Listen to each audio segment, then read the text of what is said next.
Okay, I saw that and I clicked there. Welcome, Aaron. Thank you for being here. Can you tell us, can you start off by telling us how you identify?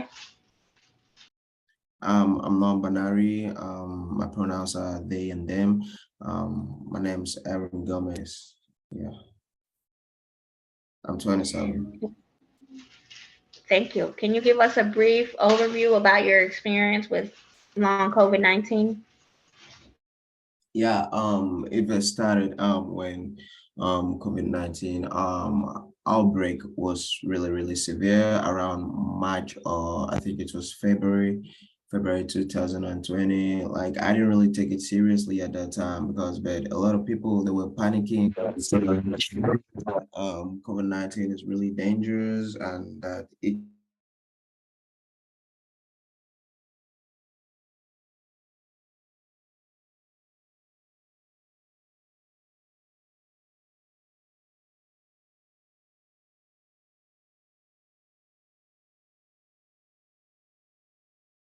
could really kill that we have to use and those masks. But initially, I seriously at a time. So well, I just was just continuing with my everyday routine until we were placed on quarantine, and then I really was I was just really thinking, wow, what sort of thing is the government up to? Because I really thought because I was also thinking of some conspiracy theories that could back up my claim that COVID-19 is really fake.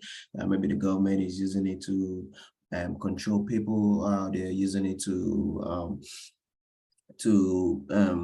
I don't know, like maybe the economy or something like that. And I was actually very active on TikTok at that particular time when we started quarantining. So I used to see a lot of people post videos about how the vaccines because the vaccines wasn't really widespread by then, but later on during let me say the late quarter of the year, the third quarter of the year, I really saw how people were like making videos of how their bodies are reacting in weird ways to the COVID-19 vaccine.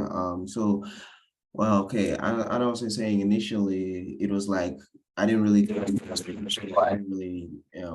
didn't really we use a lot of hand sanitizers and nose masks, but after a while, let me say about after a month or so, I figured out that I was feeling a bit feverish. I started like getting feverish and because I do exercise a lot most of the time, so I just was kind of bothered the fact that I could not walk long distances without me getting tired or without me just going out of breath.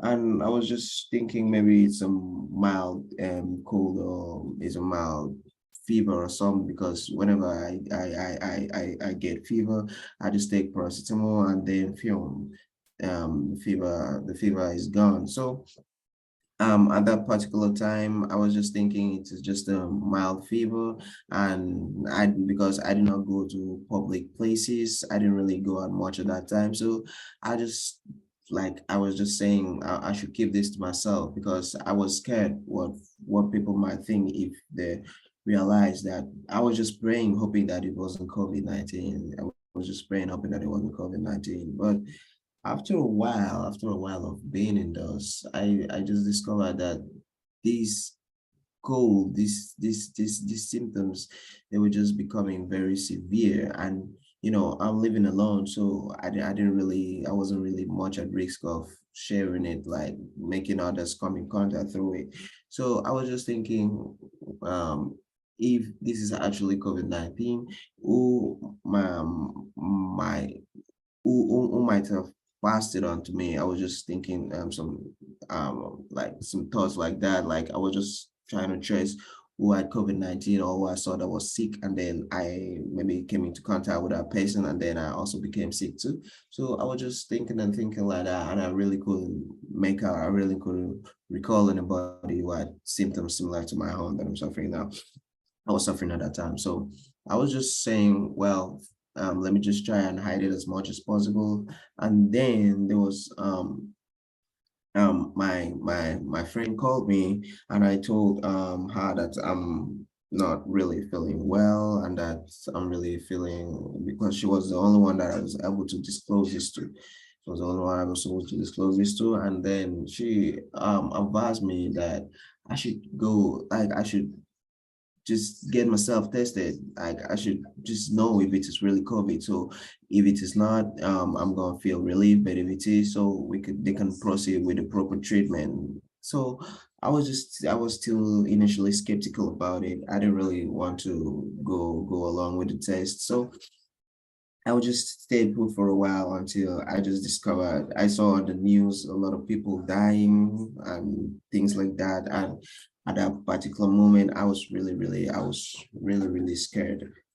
I was really scared that I was going to die too. And so, and so because of the fear, the paranoia that was on me, I decided to, well, go get tested for COVID-19. And then I decided to go get tested for COVID-19, and then when I reached the health center, the health workers, they treated me like I observed all kinds of the rules they gave to me, like social distancing, washing up my hands before entering the facility, and then things like that. I was wearing a nose mask, which was really very tough for me at that particular time, because I was finding it very difficult to inhale, and then I was wearing a nose mask. It was very uncomfortable, but I just knew I had to carry on with it, because that was the best way I could just get it over with. So when I was tested, my temperature was very high. I was just confirmed that I had COVID-19. And then I was told that I'll be put in quarantine. I was really very scared, because I thought that, well, maybe they're going to put me in some kind of facility and then get me and then try out all these experiments and turn me into a lab rat and things like that. So I was really scared, and initially I didn't want to comply with them. I didn't want to comply. I didn't want to follow along with their orders. I just kind of, well, like looking for a way to just disappear, like vanish up, just vanish and disappear. But well, I didn't call my friend, and then I talked to them, and then they said that, well, it's just for the greater good of me, and well, and for the society. I talked with the health worker a lot, and then she told me the benefit of being on quarantine, and then that is going to help me a lot, and then I'm going to help the people around me and everyone, even down to my pet, because I own a cat. And then, well, I said, okay, fine, since I'm to be placed under quarantine, I think if it's best for me to do so, then I'll proceed with it. I'll continue along with it. So I was then taken to the quarantining facility. Then I was given my own little space with a bed and some basic things, and then I think they injected me with the vaccine. I think that was the first dosage, and then I was placed there to see how I'd react to it in a while or so. But after a while, it seemed as if my body wasn't responding to the vaccine, because they were like carrying out tests every few interval. They were doing the test and things like that.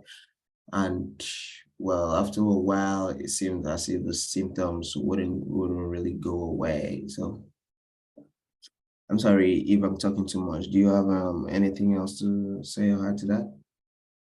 No, that's perfect. You actually got into some of the questions that I was going to ask you.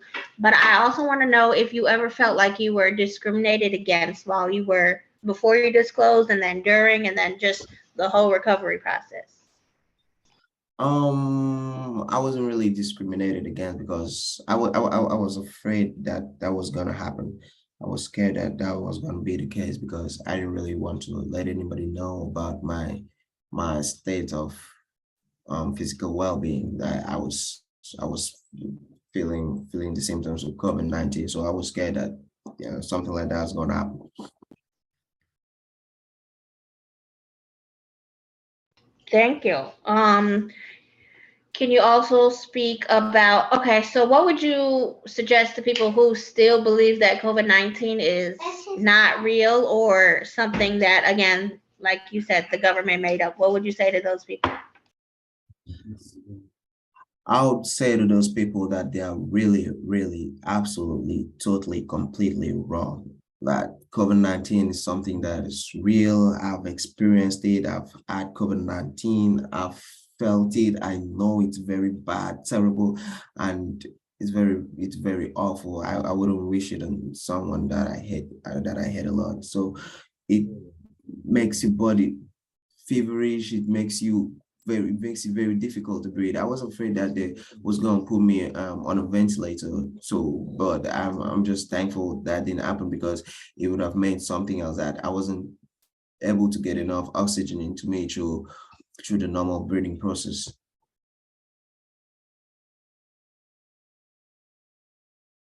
Is there anything you would like to add to your experience to either help others or make sure that people stay safe that I haven't already asked?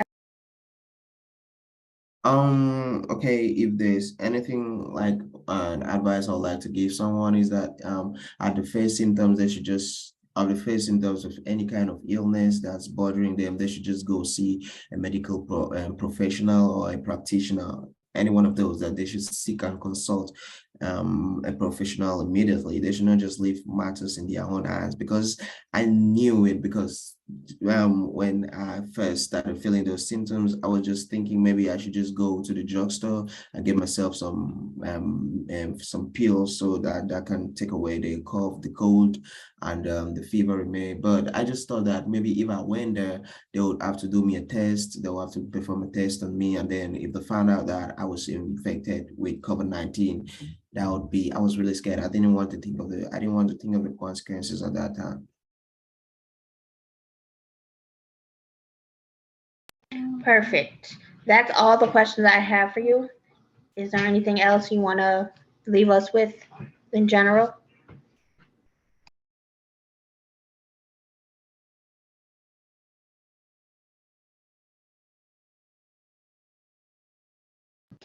Okay, thank you. TJ, you can stop recording.